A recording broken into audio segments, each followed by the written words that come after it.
सर्वांना जय भीम। आज माता रमाई यांचं 125व्या जयंतीनिमित्त सर्व भारतीयांना हार्दिक शुभेच्छा।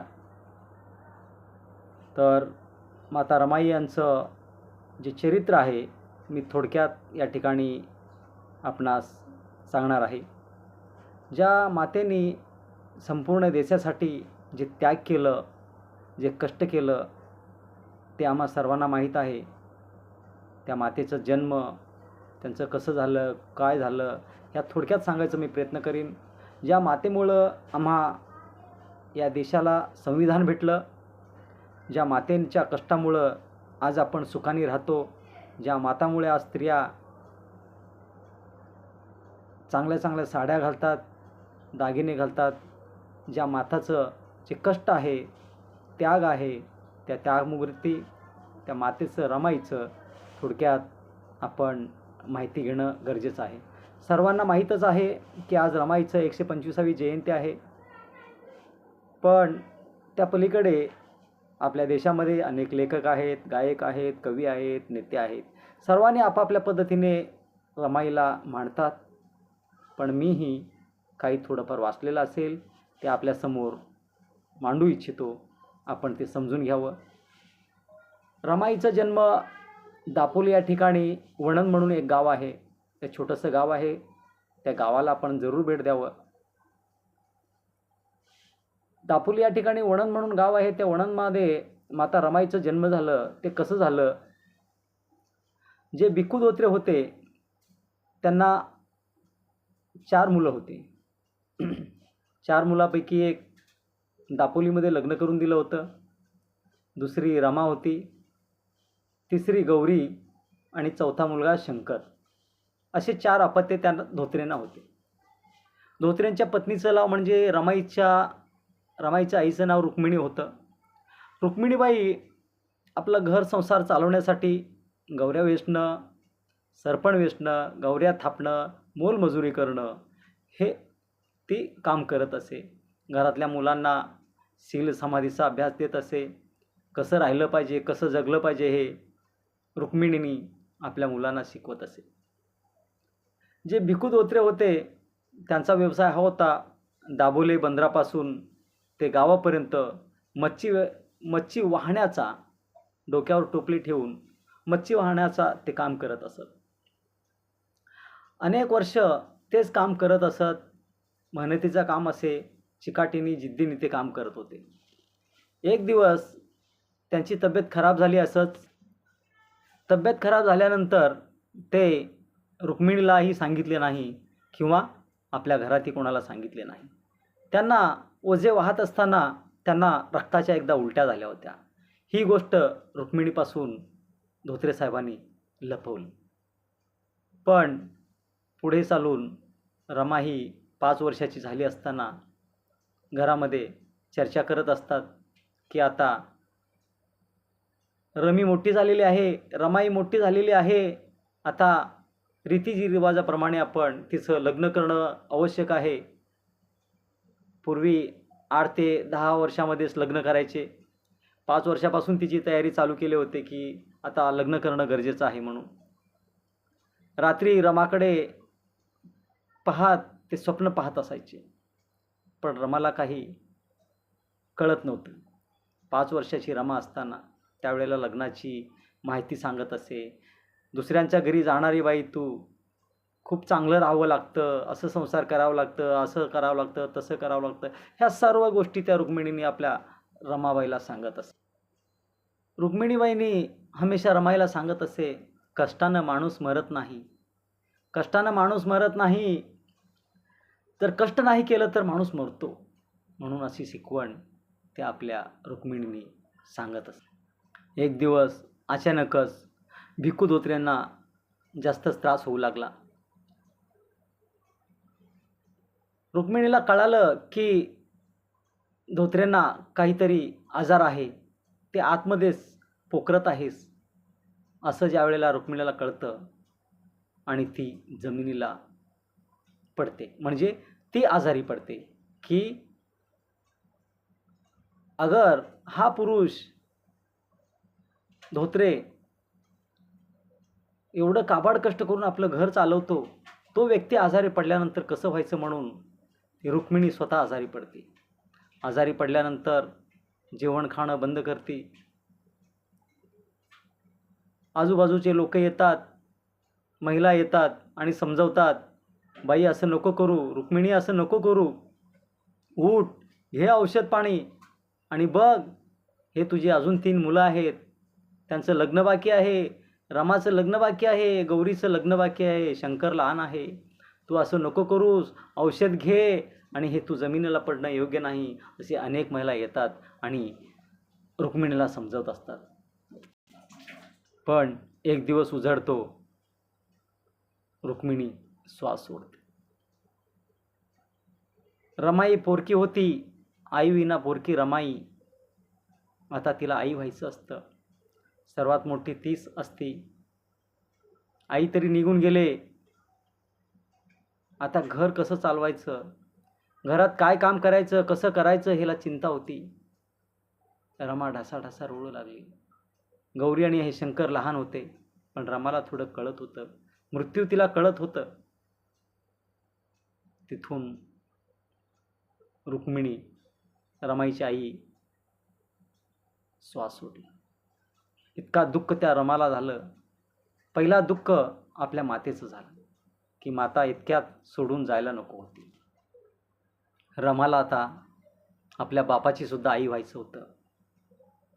घरातली कामं करी, वडिलांचा डबा करून देई, बहिणीला सांभाळत असे, भावाला सांभाळत असे, तसेच पुढे हळूहळू संसार चालवत असे. रमाई 6 वर्षाची होती. त्यावेळेला घरातली कामं सगळे ती नेटाने करत असे. शेवटी एक दिवस असा उजडला, त्या ठिकाणी आपले वडील छातीत दुखत असल्या कारणानं घरात झोपून राहिले. त्यावेळेला तिला कळत नव्हतं आता काय होणार आहे. लहानपणीच रमाच्या अंगावरती हा बोजा पडला. एक भाऊ, एक बहीण आणि वडील या सर्वांचं ती ओझं उचलत होती. शेवटी वडील अंथरुणावरती पडले. त्यांचं तब्येत दिवसेंदिवस बिघडू लागलं आणि शेवटी धोत्रे रमाला जवळ बोलवतात. शेवटचं क्षण येतो आणि बोलतात, भिक्खू धोत्रे, की रमा, तू आजवर या लेकरांची आई झालेली आहेस. आजवर तू या लेकरांची आई झालेली आहेस, पण आता या 2 लेकरांचं तुला बापही व्हायचं आहे. मी आता जगू शकत नाही. ह्या 2 पंखाला तुला सांभाळायचं आहे. तू पंख पेलू शकत नाही. तुझ्या पंखावरती अजून 2 पंख तुझ्यावर सोडून जात आहे.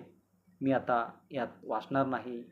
शंकरला आणि गौरीला सांभाळ रमा, आता मी वाचणार नाही, असं भिक्खू धोत्रे रमाला बोलतात. रमाईच्या डोळ्यातून अश्रू येत नव्हतं. तिला काही कळत नव्हतं, काही समजत नव्हतं. तरीही ती हात तोंडावर ठेवून रडू लागली. आई गेली, बापही गेला, 2 पंख सोबत आहेत. काय करावं, काय नाही करावं, काहीच रमाला सुचत नव्हतं.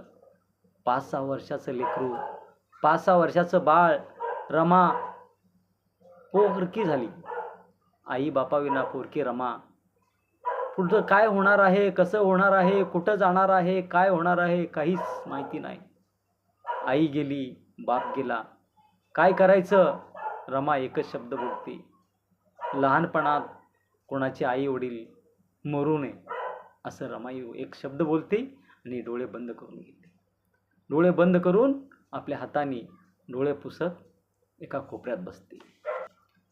धोत्रेंची मृत्यूची कल्पना होताच त्यांचे काका, रमाईचे काका आणि गोविंदपूर मामा हे दोघेही गावी येतात, वणणगावला, आणि त्यांचा जो अंत्यविधीचा कार्यक्रम आहे ते पूर्ण करतात. आणि शेवटी 2ऱ्या-3ऱ्या दिवशीच सर्व झाल्यानंतर गोविंदपूर मामा विचारतात, धोत्रे भाऊजी, आता काय करायचं या लेकरांचं. तेव्हा धोत्रे काका बोलतात, बघा, या गावामध्ये आता आम्हाला छतही गेलं आणि भिंतही गेलं, आता या लेकरांना काय करायचं आपण. या लेकरांना आपण मुंबईला घेऊन जाऊ, असं धोत्रे काका आणि गोविंदपूर मामा बोलत असतात. शेवटी वणनगावातून रमाईला, गौरीला आणि शंकरला घेऊन मुंबईला निघतात.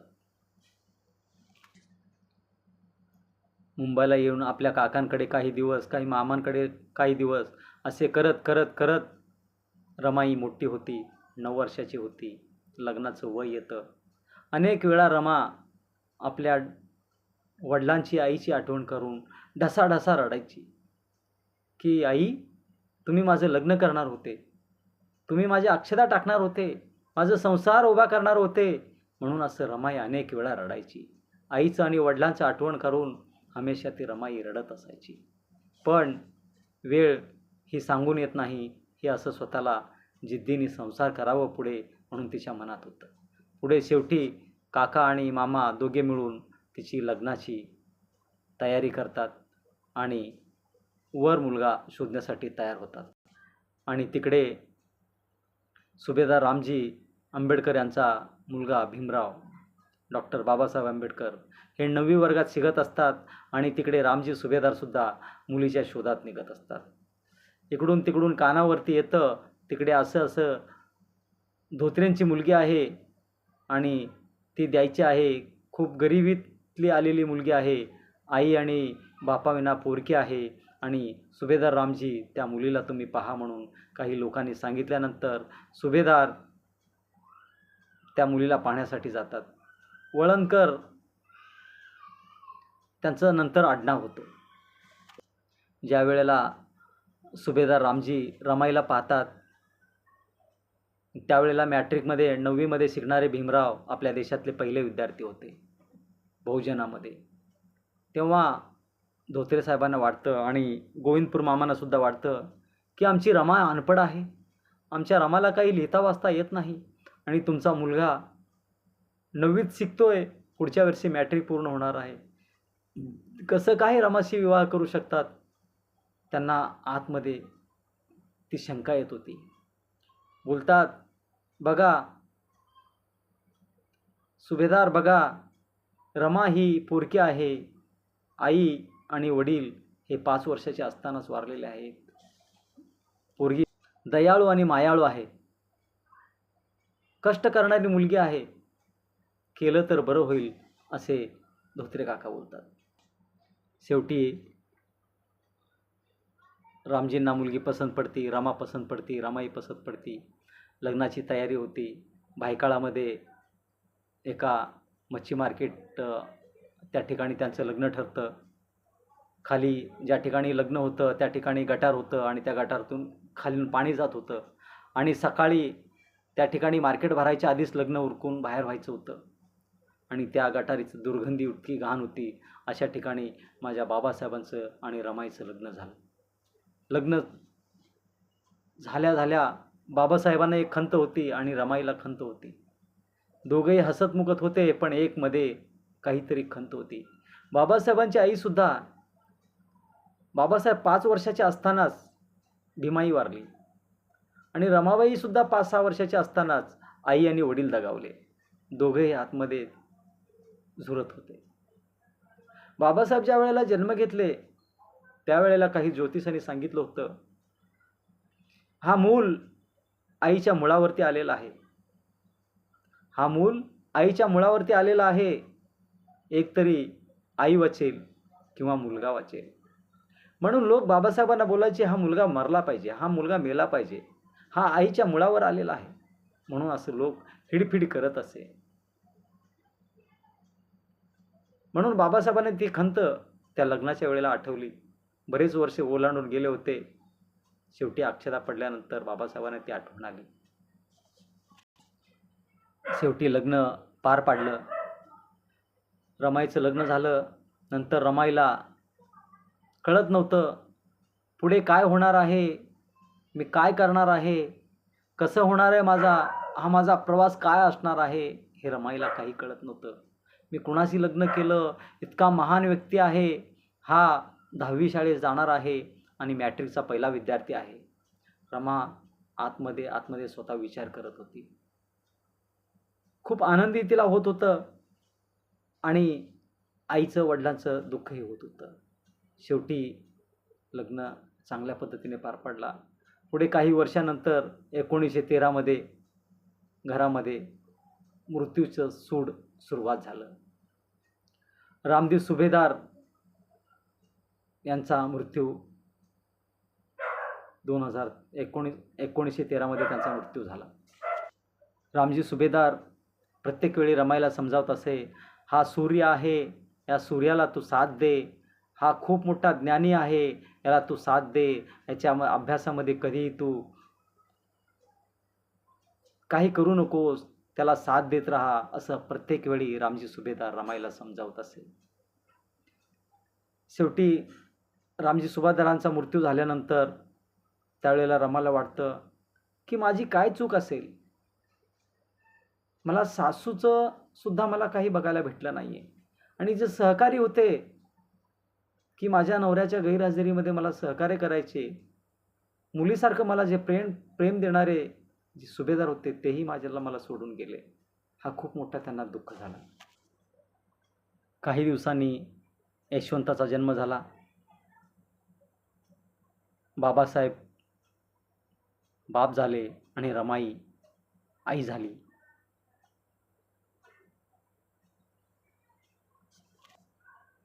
थोडासा बरं झालं की दोघं थोडेसे चिंतेतून बाहेर आले होते. बाबासाहेब पुढे अमेरिकेला निघतात. अमेरिकेत शिक्षणासाठी जातात आणि काहीच दिवसामध्ये रमाईला एक मुलगा होतो. त्याचं नाव रमेश त्याचं नाव ठेवलेलं असतं आणि रमेश हा तो सुद्धा आजारी असतो. यशवंत थोडासा बरा असतो, परंतु रमेश हा आजारी पडत असतो. बाबासाहेब अमेरिकेत अभ्यासासाठी गेलेले असतात. त्यावेळेला रमेशचा मृत्यू होतात.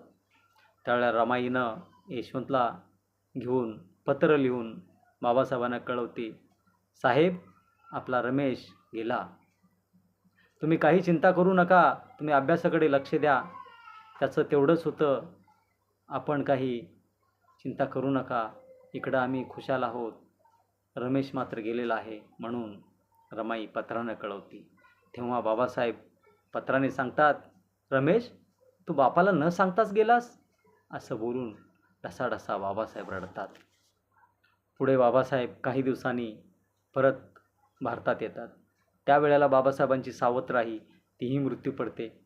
तिचंही सुद्धा बाबासाहेब अंत्यविधी व्यवस्थित करतात. नंतर काहीच वर्षांनी पुन्हा बाबासाहेबांना एक मुलगी होती, इंदुबाई. ती इंदुबाई सुद्धा प्रत्येक वेळी आजारी असायची. ती सुद्धा 1.5 वर्ष जगली, तिचाही मृत्यू झाला. असे रमेश गेला, इंदू गेली, आई गेली, वडील गेला, सासू गेली, सासरा गेला, असा मृत्यूचा सूड रमाईच्या पाठीमागे होतं. त्याच वेळी आनंदसुद्धा वारले.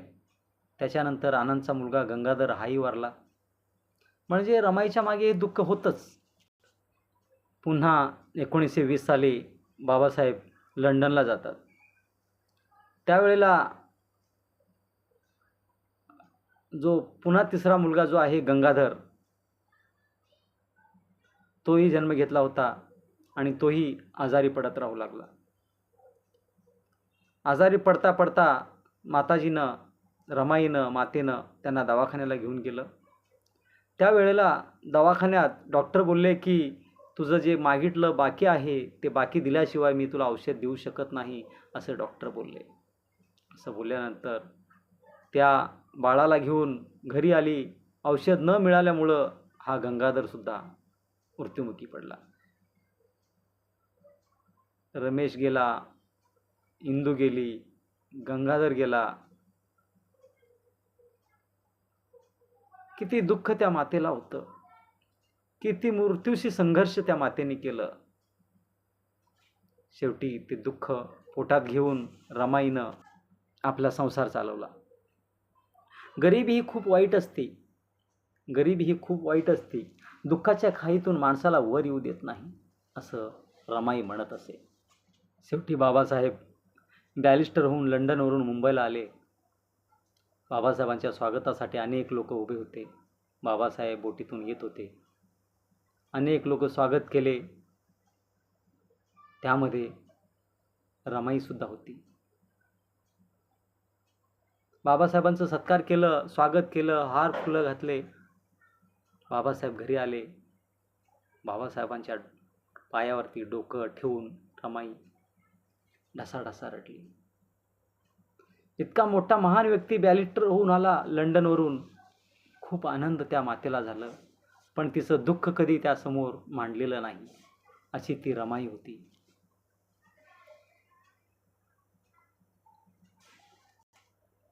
काही वर्षानंतर शेवटचा मुलगा राजरत्न जन्माला आला. खूप सुंदर होता, दष्टपुष्ट होता. बाबासाहेब म्हणायचे, हा राजपिंड आहे, राजपिंड आहे, असं बाबासाहेब त्याला संबोधायचे. खूप सुंदर, खूप देखणा, धष्टपुष्ट असा मुलगा जन्म झाला होता. बाबासाहेबांनी त्याच्यावर खूप प्रेम केलं होतं. खूप प्रेम करायचे, खूप लाड करायचे. हा मुलगा उद्या या देशाचं खूप मोठं कार्य करेल असं बाबासाहेब बोलायचे. पण तोही प्रत्येक वेळी आजारी पडत असे. काही दिवसांनी तोही राजरत्न आजारी पडू लागला. त्याला डबल निमोनिया झाला होता. डबल निमोनियामुळं त्याचं औषध उपचार करत करत करत रमाई थकून गेली होती. पण तो त्यातून काय बरा झाला नाही. शेवटी राजरत्न तोही श्वास सोडला. शेवटी राजरत्नला दफन कसं करायचं म्हणून बाबासाहेब ढसाढसा रडू लागले की ह्या बाळाला अंगावरती कपडासुद्धा नाही आहे, त्याला दफन करण्यासाठी पांढरा कपडासुद्धा माझ्याकडं नाही आहे, इतके पैसे माझ्याकडं नाही आहे, त्याला दफन कसं करायचं. त्यावेळेला रमाईनं आपल्या साडीचं पदर देऊन त्या राजरत्नाला गुंडाळलं. एक मुलगा औषधाविना मेला. एका मुलाला अंगाला मेल्यानंतर कपडा सुद्धा नाहीये. किती दुःख त्या मायेला आणि बाबासाहेबांना. आज त्या बाबासाहेबांमुळे आपण प्रत्येक व्यक्ती, प्रत्येक समाजातला प्रत्येक प्राणी, प्रत्येक झाड, या पृथ्वी तलावर जे काही आहे त्या सर्वांना न्याय देऊन गेली ही रमाई आणि बाबासाहेब. त्या रमाईच्या त्यागेमुळे आज आपण सुखरूप आहोत. त्या रमाईच्या त्यागामुळे आज बाबासाहेब संविधान लिहू शकले आणि आज स्वातंत्र्य, समता आणि न्याय बंधुत्वाने आपण जगत आहोत. हे त्याग फक्त आणि फक्त त्या रमाईचं होतं. हे आपण विसरून चालणार नाही. रमाईनं लहानपणापासूनच खूप मृत्यू पाहिले होते. मृत्यूने इतकं पाठलाग त्या रमाईचं केलं, पण रमाईनं धीर सोडला नाही. बाबासाहेबांना शेवटपर्यंत साथ दिलं. खूप म्हणजे खूप खस्ता खाल्ल्या त्या मातेनं. खूप मृत्यूने त्यांना त्रास दिला, पण तरीसुद्धा माघार घेतलेली नाही. रमाबाईला एकूण 5 मुलं होते. यशवंत, रमेश, गंगाधर, इंदुबाई आणि राजरत्न. यात फक्त यशवंत एकटेच वाचले. बाकी 4 मुलं डोळ्यासमोर औषधाविना, भुकेविना वारले. यशवंताचा मुलगा आज प्रकाश आंबेडकर साहेब आपल्या सोबत आहेत. पण इतकी खस्ता खाल्ली रमाई, ती आपल्या संपूर्ण देशातल्या बहुजनांसाठी. रमाईनं खूप खस्ता खाल्ल्या, खूप तकलीफ घेतलं, उपाशी राहिलं, कधी अर्धपोटी राहिलं, कधी जेवलंच नाही. एका साडीवरती रमाईनं जीवन जगलं. कित्येक वेळा साडी फाटली, त्या साडीने फाटायचं सुटलं नाहीये, पण रमाईचं जिद्द हे शिवणं पण बंद झालं नाही. ते शिवतच गेली, पण हार मानली नाहीये. असं माझ्या मातेचं जीवन. बाबासाहेब 2 वेळा परदेशात गेले. पहिल्या वेळेला 4 वर्ष, नंतरही परत 4 वर्ष. ह्या 8 वर्षामध्ये रमाईनं खूप दुःख भोगले, खूप त्रास झाला. पण कोणासमोर हात पसरवले नाही. कधी एक टायमेचं जेवण भेटायचं, कधी अर्धपोटी राहायचं, कधी उपाशी राहायचं. भाजी कधी असायची किंवा नाही, कधी कधी नसायचंच. आणि भाजी तरी कधी असायची किंवा नसायची, चटणी आणि कांद्यावरच रमाई जीवन जगायची. 2-2 कोस रमाईनं पायी चालत जायची. कधी संध्याकाळी लोक बघू नये म्हणून थोडा उशिरा जायची आणि 8-9 वाजेपर्यंत आपले गौऱ्या घेऊन यायची, सरपण घेऊन यायची आणि ते विकायची आणि आपला संसार चालवायची. कधी पहाटे लवकर उठायची, पेबवाडीपासून दादर भायखळापर्यंत चालत जायची. पेबवाडीपासून दादर भायखळापर्यंत चालत जाऊन गौऱ्या घेऊन येणं, सरपण घेऊन येणं आणि ते विकणं हे रमाई करत असे. लोक बोलायचे, नवरा बॅलिस्टर आणि बायको ही सरपण वेचते. लोक चिडवायचे आणि या बाईच्या गळ्यात फुटकं कवडीसुद्धा नाही आहे असं अनेक लोक हिणवायचे. रमाईला परिस्थितीची जाणीव होती, बाबासाहेबांची परिस्थितीची जाणीव होती. रमाई कधी 4 भाकरी बनवायची आणि त्या 4 भाकरीमध्ये 4 भागीदारी असायचे.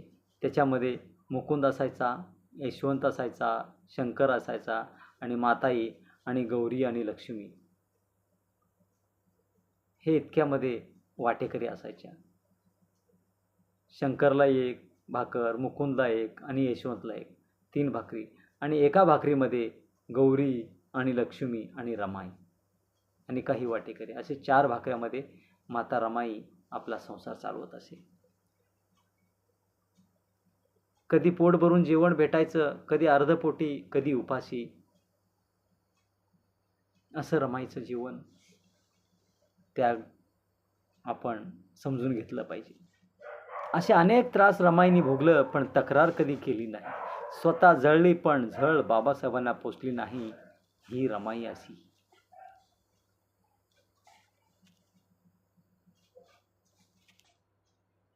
रमाई बोलायची, साहेब आपण ज्या वेळेला प्रदेशात जातात ना त्यावेळेला मला चैन पडत नाही.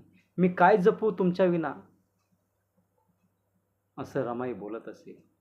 ज्या वेळेला रमाईच्या मनात येतं की मला पंढरपूरला जावं अशी बाबासाहेबांच्या समोर विनंती करते, साहेब मला पंढरपूरला जायचं आहे. त्यावेळेला बाबासाहेब कडरतात की पंढरपूरचा विठोबा हा गरिबांना दर्शन देत नाही, हा अस्पृश्यांना देत नाही आणि त्यांचे जे स्नेही आहे, जे पूजा करतात त्यांच्या मनातसुद्धा तो आणून देत नाही आहे, म्हणून तो आम्हाला दर्शन देऊ शकत नाही असे रमाईला समजावून सांगतात. रमाई तुला मी असं एक पंढरपूर निर्माण करेन, मी असं एक पंढरपूर निर्माण करेन त्या ठिकाणी सर्वांना जायचा अधिकार असेल, सर्वांना त्या ठिकाणी जाऊन तिथलं ज्ञान संपदा करायचा अधिकार असेल, असा मी पंढरपूर उभा करणार आहे आणि तो त्या ठिकाणी आपण जाऊ असं रमाईला बाबासाहेब समजावतात. मी जो पंढरपूर उभा करेन तो भक्तीचा नाही, तो क्रांतीचा पंढरपूर असेल आणि त्या क्रांतीतून लोक काहीतरी घेऊन जातील, असं मी पंढरपूर उभा करेन असे बाबासाहेब बोलतात. शेवटचा प्रवास चालू होतो रमाईचा. दुःखाशिवाय काही नाही, दारिद्र्य, गरिबी, अडचणी, संकटे आम्हाला सोडत नाहीत असं बाबासाहेब रमाईला समजावून सांगत असतात. बाबासाहेब म्हणतात, रमाई आता तुझी तब्येत खराब होत आहे. एकीकडे तुझी तब्येत, दुसरीकडे या देशातली दरिद्री, गरिबी, अस्पृश्यांचं निवारण हे दोन्ही इतकेच महत्त्वाचे आहेत. रमाई तू व्यवस्थित हो, औषध पाणी घे असं डॉक्टर बाबासाहेब रमाईला सांगत असत. बाबासाहेब बोलायचे, रमा तुझं माहेरी दुःखातच गेलं, गरिबीत गेलं. तुझे आई वडील 5-6 वर्षात निघून गेले. तिथेही तू गरिबीमध्ये जीवन काढलीस, तिथेही उपाशीपोटी जीवन काढलीस आणि माझ्याकडे आल्यानंतर सुद्धा तुला उपाशीपोटीच जगावं लागलं. मला खूप खंत वाटते रमा, मी तुझ्या ऋणातून मुक्त होऊ शकत नाही रमा, असं बाबासाहेब रमाईला बोलत असत. रमाई एकटक बाबासाहेबांकडे बघत असायची. बाबासाहेब बोलायचे, रमाई तू अगर माझ्या जीवनात आली नसती आत्ताचं माझं जीवनाचं सूर हे बेसूर झालं असतं, असं बाबासाहेब रमाईला म्हणत असत. शेवटी रमाई आजारी पडती, जमिनीला पडती. त्यावेळेला बाबासाहेब म्हणतात, बघा रमाबाई म्हणती, माता आता माझं आता शेवटची एकच अपेक्षा आहे, भरल्या कपाळाने मी निघून जावं, असं बाबासाहेबांसमोर ती विनंती करते. त्यावेळेला बाबासाहेब बोलतात, रमा तुझं खूप मोठं कर्ज आहे माझ्यावर, तू असं सोडून जाऊ नकोस, तू मला सोडून जाऊ नकोस, असं बोलतात. आणि रमाई अंथरुणावर पडलेली असते. बाबासाहेब पनवेलला एका शाळेच्या उद्घाटनासाठी, वसतिगृहाच्या उद्घाटनासाठी गेलेले असतात आणि रमाईचं आजार हे वाढलेलं असतं. घरात डॉक्टर आलेले असतात, चेकिंग करत असतात. बाबासाहेबांना निरोप जातो, रमाईचं तब्येत खूपच बिघडलेली आहे. बाबासाहेब येतात आणि बोलतात, डॉक्टर काही झाले तरी माझं रमाई जाता कामा नये, माझा रमाईला काही होता कामा नये, असं बाबासाहेब कंटाळून बोलतात. त्यावेळेला बाबासाहेब राजगृहामध्ये राहायला होते, पण रमाईचं तब्येत खूपच बिघडली होती. रमाईला बोलता येत नव्हतं, एकटक नजरेने बघत होती बाबासाहेबांकडे. आता थोडंसं मी हे पुस्तक वाचून सांगणार आहे, का म्हणजे पुढचा विषय खूप गंभीर आहे. लेखकाने खूप चांगलं रचलेलं आहे, ते मी स्वतः वाचूनच दाखवेन, तेव्हा आपणाला सुद्धा स्पष्ट समजेल. रमाईला वाटत होतं, आपल्या या युगप्रवर्तक पतीशी ही घडी साधून खूप बोलून घ्यावं. रमाईचं जीभ ही जाड झालेली होती, त्यांना बोलता येत नव्हतं, पण त्यांची जी भावना आहेत ते या लेखकाने या ठिकाणी मांडलेलं आहे. तिला वाटत होतं साहेबांना म्हणावं, यशवंताची काळजी घ्या, आता तेवढाच आपला काळजाचा गोळा उरला आहे, बाकी आपल्या काळजाचे सर्व तुकडे आपण स्वतः उद्ध्वस्त होत जमिनीत पुरले. आता आपल्या वंशाचा यशवंताचं रूपानं एकुलता एक दिवा उरला आहे, आता तुम्हीच त्याची आई व्हा, माझी उणीव त्याला भासू देऊ नका, त्याला आईची माया द्या, असं खूप काही बोलावंसं त्या रमाईला वाटत असतं. साहेब माझ्यासाठी रडू नका, माझ्यासाठी रडत बसू नका, देशातील सारी बेवारस दुःख तुमचं वाट पाहत आहेत, तुमच्या क्रांतिकाराने त्यांचं आजोबा पुसा, असं कळकळून बोलायची रमाईची इच्छा होत असे, पण ती बोलू शकत नव्हती. तिचं जीभ जाड झालेलं होतं. तुम्ही मला खूप दिलं, मी भरल्या कपाळानं जात आहे, याचं मला अपार सुख होत आहे. रमाला आपण काहीही सुख दिलं नाही असं वाटून घेऊ नका साहेब. दुःखांताची दुःख तुम्ही काळजावर कोरून घेतली आहेत, त्यात पुन्हा या नव्या दुःखाचं ओझं तुमच्या काळजाला नको साहेब, असं रमाई बोलत असते. पुढे आपले रमा काय बोलते बघा, तिचे मूक शब्द, तुम्ही माझे पती आहात, या एका सुखापुढं माझी हजार दुःख पार मरून गेली आहेत साहेब. कोणीच कोणाला देऊ शकणार नाही ते तुम्ही मला दिलं, तुमच्यासाठी मी काही छोटी दुःख भोगली, पण आता त्याचाही केवढा गौरव वाटतो. अशा दुःखाचे अलंकार युगायुगातून एखाद्याच स्त्रीच्या वाटेला येतात साहेब. मला ही दुःख देऊन माझ्यावर केवढे उपकार केलेत तुम्ही, कृतज्ञता तर अशी कशी व्यक्त करू साहेब, असं रमाईचं वाणी बंद झालं होतं, वाणी हरपली होती. नजर हरपून जाईपर्यंत तिला आपल्या पतीकडे पाहून घ्यायचं होतं. तिच्या भोवती पडणारे मृत्यूचे पडदे बाजूला सारून आपल्या जिंदगीच्या सर्वस्वाकडे ती व्याकुळ डोळ्यांनी पाहत होती. आता तिला तेवढंच शक्य होतं. यावेळी बाबासाहेब तिच्या जवळ नसते तर तिला मरण हे कडू जहरासारखं वाटलं असतं, पण बाबासाहेब तिच्या आयुष्यात शेवटच्या क्षणी तिच्यापाशी बसले होते. तिच्यासाठी तिच्या मरणाचा हा सोहळा अनुपम होत होता. युगंधराची पत्नी ती, एक महापुरुषाची पत्नी ती ही रमाई आता अस्तक्षितिजावर उभी आहे. ती केवळ आणि संपूर्ण अस्तक्षितिजाची तिच्यासाठी सुगंधी सोन्याच मडलेला आहे. तुला बरे वाटेल रमू, बाबासाहेब बोलतात. तुला बरे वाटेल रमू, माझ्यासाठीही आपल्या यशवंतासाठी तुला जगायला पाहिजे रमू, मन खंबीर ठेव रमू, अजूनही तू मरणावर मात करू शकतेस, असं बाबासाहेब बोलत. रमाई ऐकत असती पण बोलता येत नव्हतं. रमू ऐकत होती आता ऐकण्याच्या पलीकडे निघालेली रमू ऐकत होती, पण त्याहून ती पाहत होती. काळोख दाटत चाललेल्या डोळ्यांनी ती आपल्या झुंजार पतीकडे पाहत होती. मरतानाही तिला सुख याचं वाटत होतं की मरताना डोळे मिटताना डोळ्यांना हे दिसावं ते तिला दिसत होतं. तिला पाहता येत होतं. त्याचा समाधानानं ती बाबासाहेबाकडे पाहत होती. शेवटचा मुलगा वाचलेला यशवंत हा तिला एकुलता एक मुलगा उदारस्वपणे रडत होता. आईला शेवटचं पाहत होता. माझ्या यशवंताची काळजी घ्या असं रमाई बाबासाहेबांना बोलली. कोट्यावधी लोकांची, रांजली गांजलेल्या लोकांची, सर्वांची माय रमाई निघायच्या पायरीमध्ये होती. कोट्यावधींची माय माता आता अंतरणावर होती. शेवटचा क्षण यशवंताकडे, यशवंताच्या आईकडे झेपावत होता.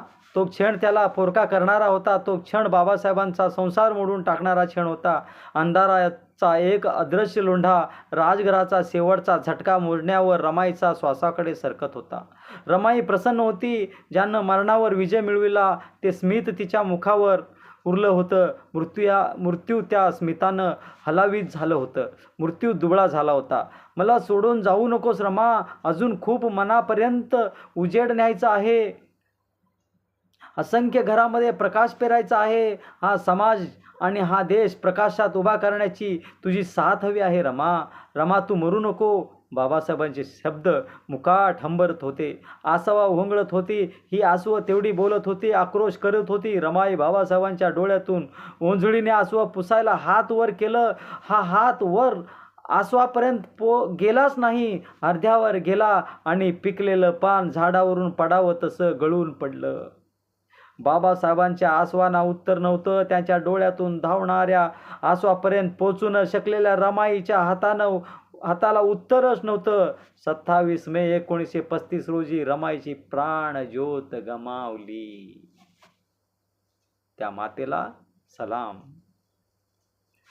दिवस अस्त होऊन उगवला. सकाळी 9 वाजता वेळ होती. एक करुणा शांत झाली. करुणेचे महाकाव्य समाप्ती इथं संपली. सगळं घर आणि घराचा परिसर अकांतात उभा राहिला. रामू रामू बाबासाहेब हंबर फोडले. आई आई असं यशवंताने आक्रोश केला. तो रमाईला कवटाळू लागला. त्याच्या डोक्यावर मात्र छात्र पार फाडून गेलं होतं. रामू, बाबासाहेब बोलतात, रामू तू मला सोडून गेलीस. तुला मी काही सुख दिलं नाही. तू माझ्यासाठी खूप खस्ता खाल्ल्या. अपार त्याग केलीस रामू तू. बाबासाहेब ध्यान मोलकडून रडू लागले. शोकाच्या कल्लोळात राजघर बुडून गेलं. महापुरुष अगतिक झाला होता, एकाकी झाला होता. रमाईच्या अंत्यविधीची तयारी सुरू झाली. माझ्या रमूला पंढरी पातळ आवडत होतं. तिला आता शेवटचं पांढरं पातळ नेसावं. पंढरपूर आवडायचं म्हणून बाबासाहेब म्हणतात तिला पांढरं पातळ नेसावं. बाबासाहेब फाटलेल्या आवाजात म्हणाले. सौभाग्यवती हिरवी चोळी हिरवी पातळ घालायचं असतं. सौभाग्याचं लेणं असतं. लोकांनी बाबासाहेबांना सांगितलं. त्यांनी मूक संमती दिली. राजघरापुढे 40-50 हजार लोक जमले. प्रेतयात्रा निघाली. दुपारचे 2 वाजले. वरळीच्या स्मशानाकडे प्रेतयात्रा निघाली. रमाईचा एकुलता एक यशवंत शिंकाळा घेऊन पुढे चालत होता. अग्निसंस्कार झाला. इथे रमाई हरपली. बाबासाहेबांची रमू हरपली. कोट्यावधी रांजल्या गांजल्यांची संस्कृतीची माता महामाता त्यांनी अंतरली. एक करुणामय इथं थांबलं. एक कारुण्य इथं थांबलं. करुणामय महाकाव्याची शेवट ओळी ते पूर्ण झाली. बाबासाहेब म्हणतात, मी नव पंढरपूर बसविणार आहे. नव विद्रोही पंढरपूर उभं करणार आहे. ते पाहायच्या आधीच तू गेलीस रमा. असं काही मनातही असं बाबासाहेबांना डोळे भरून येईल. आपलं रमाला सुख आपण देऊ शकलो नाही ही खंत बाबासाहेबांना टोचत असे. तिच्या भरवशा संसार सोडून निर्घोषपणे ज्ञानसाधना संपादन केली. इमारतीच्या पायातील चिऱ्यासारखी ही रमाई सर्वांना सोडून गेली असं बाबासाहेब. शेवटी यशवंतांनी रमाईच्या चितेला अग्नी दिलं. दुसऱ्या दिवशी वरळीच्या स्मशानभूमीत डॉक्टर बाबासाहेब गेले. कोणालाही न सांगता ते एकटेच गेले. वेळ सायंकाळची होती. सामसूम झालं होतं. रमाईला अग्नी दिल्या त्या ठिकाणी ते गेले. त्याचं मन हरवलं होतं. या हरवलेल्या मनात ते हरवलेल्या त्यांच्या रमाईला शोधू लागले. या राखेच्या ढिगाऱ्यात केविलवाणे पाहत ते खूप वेळा बसले होते. एकटेच बसले होते. एकटेच रडत होते. अंधार पडू लागला होता. हा अंधार रमाईच्या नसण्याचा नव्हता. हा अंधार कधीही मावळणारा नव्हता. या न मावळणाऱ्या अंधारात बाबासाहेबांनी केवळ एक शब्द रडत राहणारा होतं. तो शब्द होतं रमा. फक्त रमाई. त्यावेळेला रमाईचे काही लेखकांनी लिहिलेले शब्द, रमाईचं अंतःकरण काय असेल मृत्यूनंतर, ते अंतःकरण या ठिकाणी त्या लेखकांनी इथं लिहिलेलं आहे. पुसाही पोरकी आसव साहेब, पुसाही पोरकी आसव साहेब, आता आणखी एवढं सुख द्या. असं समजा की तुमची वेडी भावडी रमाई तुमच्या डोळ्यातील आसव पुसीत आहे. तुमचा हात दुःखाची आसव पुसणारा, तुम्ही जळणाऱ्या जंगलांना आणि रडणाऱ्या आभाळाला कुशीत घेणारे. दुःखाच्या दुनिया तुमच्या हातात स्वतःची आसवं पुसून घेतात. तुमचं हात डोळ्यांना आसवाच्या पुरातून बाहेर काढणारा, माणसाच्या सौंदर्याचं संविधान लिहिणारा या हाताला आणि तुमच्या डोळ्यांना स्वतःच्या आसवात गुंतवू नका साहेब. आणि या आसवांना थांबवा साहेब. या आसवांना थांबायला सांगवा. मला माहीत आहे ती मोठी जिद्दी आसू आहेत, पण ही तुमच्यासाठी जगलेली रमाई सांगते म्हणून थांबवा साहेब. आणि या स्मशानात थांबू नका साहेब. मला माहीत आहे तुम्ही उदास झालात की पराकोटीचे हळवे होता. अशा व्याकुळ क्षणी तुम्ही अनेकदा स्मशानात येऊन बसला आहेत साहेब. स्मशानात जिथे तुमच्या वडिलांचा शवाला अग्नी दिले तिथे येऊन बसला आहात आणि वडिलांच्या सोबत मनातल्या मनातही संभाषण केलं आहे. तुमचा जन्म ज्यांच्या पोटी झाला, तुम्ही मोठे व्हाव म्हणून तुमच्या वाटेवरील काळोखात स्वतः काळीज जाळून त्यांनी उजेड केलं. सुभेदाराशी तुम्ही काय बोललं होतं मला माहीत आहे. तुम्ही या स्मशानात आपल्या दुःखाची ओझी उतरत होता, जखमाची गाठोडी सोडत होता. तुमच्या मनात एक महान स्वप्न पेरणाऱ्या आपल्या पिताशी तुम्ही काय बोलला होतात. मीही तुमच्यासोबत होते. मीही तुमच्यासोबत असायची.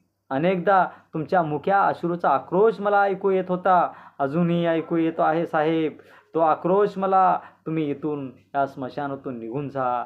मला तो आक्रोश अजूनही आवाज ऐकू येत आहे. तसेच आपण आताही या स्मशानात येऊन बसला आहात. तुमच्या आसवानी आताही तसंच महापरिनिर्वाण मांडलेलं आहे, महानिर्वाण मांडलं आहे. पण साहेब माझं ऐका साहेब, माझं ऐका. तुम्ही या स्मशानात नका थांबू. तुम्ही या स्मशानात नका थांबू साहेब. हा पहा, तुम्हाला जिवंत माणसाचे स्मशान बोलवीत आहेत साहेब. तिथे मरलेली मानवता जिवंत करायची आहे तुम्हाला. तिथं मेलेली माणसांना तुम्हाला जिवंत करायचे आहे साहेब. तुम्ही इथे थांबू नका साहेब. आणि तो पहा, बहिष्कृत भारत, जिथे सूर्य जात नाही तिथं तुम्हाला सूर्य व्हायचं आहे साहेब. तुम्हाला तिथे सूर्य व्हायचं साहेब. म्हणून म्हणते थांबू नका साहेब. इथे तुम्ही या स्मशानात तुम्ही थांबू नका. ती पहा, अपमानाने जळणारी दुनिया, अपमानाने जळणारी दुनिया तुमच्या दिशेने धावत आहे. फाटलेल्या अगतिक संसार तुम्हाला साथ घालीत आहे. पहा साहेब, दुःखाने केवढा अंकात मांडला आहे. कसं कसं सांगू साहेब तुम्ही कोण आहात ते. कसं सांगू तुमच्या हातून काय घडणार आहे, काय घडणार आहे. पण मी पदर पाचते साहेब. मी पदर पाचते तुमच्या समोर की आपण इथून निघून जा. तुम्ही या स्मशानात रडू नका. तुम्ही बघा, तुम्ही बाहेर जा. या समाजाकडे बघा. समाजाची परिस्थिती खूप नाजूक आहे. आपण या देशातल्या आणि दुनियेतल्या सर्व दुःखांना पोटाशी धरणारी आई व्हा. आपण या देशातल्या आणि या दुनियेतल्या सर्व दुःखांना पोटाशी धरणारी आई व्हा.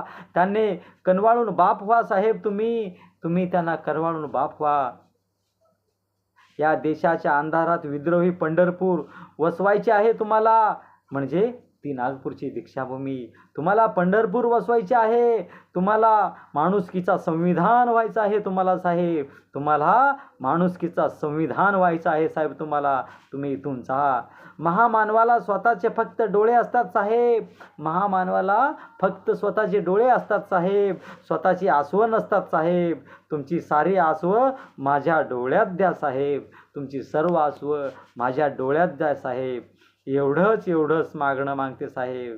एवढंच मागणं मागते साहेब. आणि तुमची लाडकी रमू, तुमची ऊर्जा येणी, तुमची जिवलग रमाई, तुमची जिवलग रमाई. ही रमाईची मूक शब्द त्या स्मशानातून बाबासाहेबांच्या कानी पडतात. हा असा त्याग त्या मातेचं झालेला आहे. हे सर्वांनी पुन्हा पुन्हा ऐकावं. वाटल्यास इतरांनाही हे ऐकायला द्यावं अशी मी सर्वांना विनंती करतो.